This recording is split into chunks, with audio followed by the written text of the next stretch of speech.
आपल्याला माहिती आहे की लोकसभा मतमोजणी जो आहे मतमोजणी जी आहे ती 4 तारखेला होते, 4 जूनला सकाळी 8 वाजल्यापासून मतमोजणीची प्रक्रिया चालू होणार आहे, ती संध्याकाळी संपेपर्यंत राहील. तर त्या अनुषंगाने आपण शहरामध्ये बंदोबस्त तर लावण्यात येणारच आहे, परंतु त्याच्या व्यतिरिक्त काही महत्त्वाचे जे पॉईंट्स आहेत की रामवाडी गोडाऊन या ठिकाणी 42 लोकसभा, सोलापूर आणि माढा याचं सुद्धा या ठिकाणी मतमोजणी होणार आहे. तर त्याच्या अनुषंगाने जे पब्लिक त्या ठिकाणी येतील किंवा त्या पक्षाचे जे कोणी कार्यकर्ते येतील तर त्यांच्यासाठी काही डायव्हर्जन केलेले आहेत. आणि जो जामवीर चौक आहे, जामवीर चौकापासून जर आपण बघितला तर मोदी चौकाच्या ठिकाणापासून पुढे आपण कुणालाही सोडणार नाही आहोत. मोदी चौकाच्या ठिकाणीच पब्लिक उभे राहतील. त्यानंतर मसिहा चौक त्या साईडने येणारे तिथं आपण ब्लॉक करतोय, मसिहा चौकामध्ये लोक उभे राहतील. त्यानंतर 5 कंदील चौकाच्या ठिकाणी लोक उभे राहतील. त्याच्यापासून पुढे जो आहे म्हणजे मोदी चौकीपासून पुढं जे काउंटिंगसाठी काउंटिंग एजंट येणार आहेत किंवा जो स्टाफ आहे त्यांनाच तिथून पुढं अलाउड करण्यात येणार आहे. आणि ज्यांना काउंटिंग एजंट जे आहे त्यांना कलेक्टर ऑफिसकडून विशिष्ट पास दिला जाणार आहे. त्या व्यतिरिक्त त्यांचं स्वतःचं जे काही ID प्रूफ असेल तर ते असल्याशिवाय त्यांना पुढे आपण सोडणार नाही आहोत. तर काउंटिंग एजंट फक्त मोदी चौकातून रामवाडी गोडाऊनपर्यंत जातील, परंतु पब्लिक जे आहेत ते मोदी चौकी, मसिहा चौक, 5 कंदील चौक या ठिकाणीच पब्लिक राहतील. आणि जांभवीर चौकामध्ये तिथं PS सिस्टीमची सोय करण्यात येणार आहे. त्याच्यावरून सगळ्यांना तिथं रिझल्ट जो काही डिक्लेअर होईल, अनाऊन्स होईल तो तिथून ऐकायला येईल. याच्या व्यतिरिक्त असं आहे की जेव्हा 144(3) CRPC 144ची पण ऑर्डर काढण्यात येणार आहे. रामवाडी गोडाऊन आणि त्याचा आजूबाजूचा जो 100 मीटरचा परिसर आहे त्या ठिकाणी काही गोष्टीच्या नेण्यासाठी आपण प्रोहिबिट करतोय. त्याच्या अनुषंगाने 144चा आदेश काढण्यात येईल आणि त्याची माहिती आपल्याला कळवण्यात येईल नंतर. याच्या व्यतिरिक्त सगळ्यात महत्त्वाचं आहे की जेव्हा निकाल डिक्लेअर होईल आणि जे विजयी उमेदवार होतील त्यांचे कार्यकर्ते जे येतील त्यांचे 2 व्हीलर वगैरे जे आहे तर कुणीही 2 व्हीलर घेऊन 4 किंवा 5 लोक एकत्रित फिरणार नाहीत किंवा रॅली काढणार नाहीत, कारण 37(1)(3)चा आदेश आपल्याकडे लागू आहे आणि त्याच्या अनुषंगाने त्यांच्यावर स्ट्रिक्ट कारवाई करण्यात येईल. शहरात आपण 56 ठिकाणी फिक्स पॉईंट लावणार आहोत. याच्या व्यतिरिक्त तर असे कुणीही रॅली काढायची नाही आहे, कारण शहरामध्ये आपल्याला 2 व्हीलर रॅली असू दे किंवा 4 व्हीलर रॅली आहे त्याला मज्जाव करण्यात आलेला आहे, बंदी करण्यात आलेली आहे. त्यामुळे कुणीही 2 व्हीलर रॅली काढणार नाही. असं जर केलं तर त्यांच्यावर स्ट्रिक्ट कायदेशीर कारवाई करण्यात येईल. याच्या व्यतिरिक्त ज्या काही सभा असतील किंवा विजयी मिरवणुका असतील 37(1)(3)चा आदेश असल्यामुळे बंदी आहे. विनापरवाना कुणालाही मिरवणुका किंवा सभा घेता येणार नाही.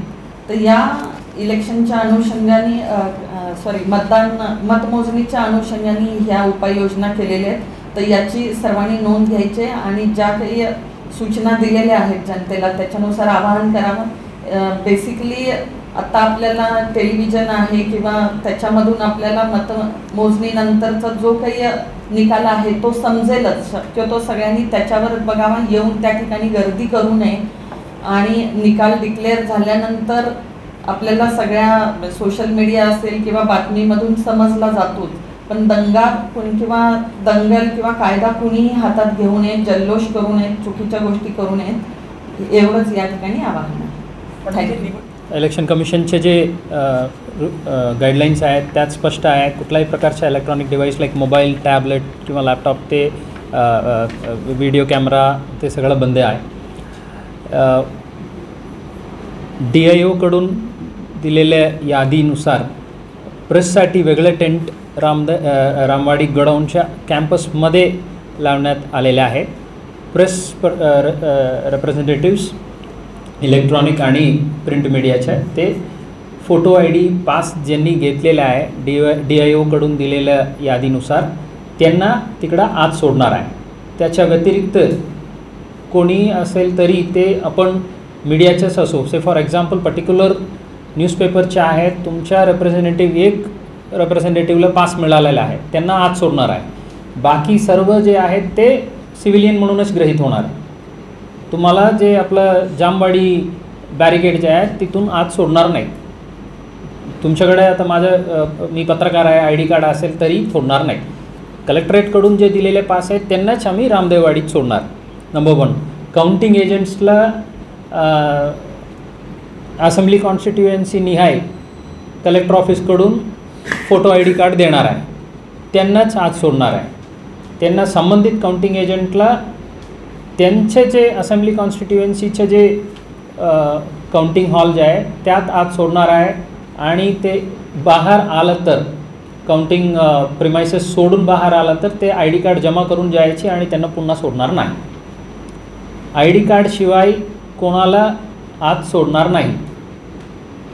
ते प्रेस रिप्रेझेंटेटिव्सचे पण ID कार्ड घेणे आवश्यकता आहे आणि काउंटिंग एजंटचे पण ID कार्ड घेणे आवश्यकता आहे. याच्या व्यतिरिक्त जे ऑफिशियल्स आहेत किंवा कॅन्डिडेट आहे, इलेक्शन रिप्रेझेंटेटिव्ह आहे, त्यांच्या वाहन पास घेणार आहेत तेवढंच वाहन ते जामवाडी गडाऊनमधून ते रेल्वे बोगदा जे आहे ते पास होऊ देणार आहे.